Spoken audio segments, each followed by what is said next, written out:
मित्रांनो, कॉम्प्युटरवरून application uninstall कसं करायचं यासंबंधी सविस्तर माहिती आपण या व्हिडिओच्या माध्यमातून पाहणार आहोत। त्यासाठी सर्वप्रथम आपल्याला सर्च बॉक्स येथे यायचं आहे आणि त्यामध्ये कंट्रोल पॅनल हे टाईप करून घ्यायचं आहे। कंट्रोल पॅनल टाईप केल्यानंतर सर्वात वरती कंट्रोल पॅनल हा ऑप्शन येतील, त्यावरती आपल्याला क्लिक करायचं आहे। त्यावरती मित्रांनो क्लिक केल्यानंतर आपल्यासमोर न्यू विंडो ओपन झालेली दिसेल। त्यामध्ये आपल्याला अनेक ऑप्शनची लिस्ट दिसतील। सर्वात खाली आपल्याला प्रोग्राम हा ऑप्शन दिसतोय, त्यावरती यायचं आहे मित्रांनो आणि त्यावरती क्लिक करायचं आहे। त्यावरती क्लिक केल्यानंतर आपल्यासमोर न्यू विंडो ओपन झालेली दिसेल। त्यामध्ये आपल्याला सर्वात वरती प्रोग्राम आणि फ्युचर हा ऑप्शन दिसत आहे, त्यावरती यायचं आहे आणि त्यावरती क्लिक करायचं आहे।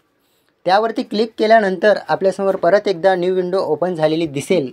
त्यामध्ये अनेक ॲप्लिकेशनची लिस्ट दिसेल। त्यामुळे जे ॲप्लिकेशन अनइन्स्टॉल करायचं आहे त्यावरती आपल्याला क्लिक करायचं आहे। मला ॲनिडेस्क हे ॲप्लिकेशन अनइन्स्टॉल करायचं असल्यामुळे मी त्यावरती क्लिक करत आहे। त्यावरती क्लिक केल्यानंतर अनइन्स्टॉल हे ऑप्शन दिसतंय, त्यावरती क्लिक करायचं आहे आणि पुढे जायचं आहे। पुढे गेल्यानंतर मित्रांनो आपल्यासमोर न्यू विंडो ओपन झालेली दिसेल आणि अनइन्स्टॉल ॲनिडेस्क हा ऑप्शन दिसतील, त्यावरती चेकबॉक्स करायचं आहे। चेकबॉक्स केल्यानंतर मित्रांनो आपल्याला अनइन्स्टॉल आणि कॅन्सल हा ऑप्शन दिसतोय।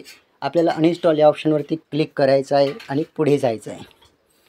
त्यानंतर मित्रांनो आपल्यासमोर न्यू विंडो ओपन झालेली दिसेल। जसं की माझ्यासमोर अनइन्स्टॉल ॲनिडेस्क ओके हा ऑप्शन दिसतोय, मी ओके ऑप्शनवर क्लिक करून पुढे जात आहे। त्यानंतर क्लोज या बटनावर क्लिक करून बाहेर पडायचं आहे। मित्रांनो, अशा प्रकारे आपण ॲप्लिकेशन कसं अनइन्स्टॉल करायचं या संदर्भात सविस्तर माहिती बघितली आहे। मित्रांनो, व्हिडिओ बघितल्यास धन्यवाद।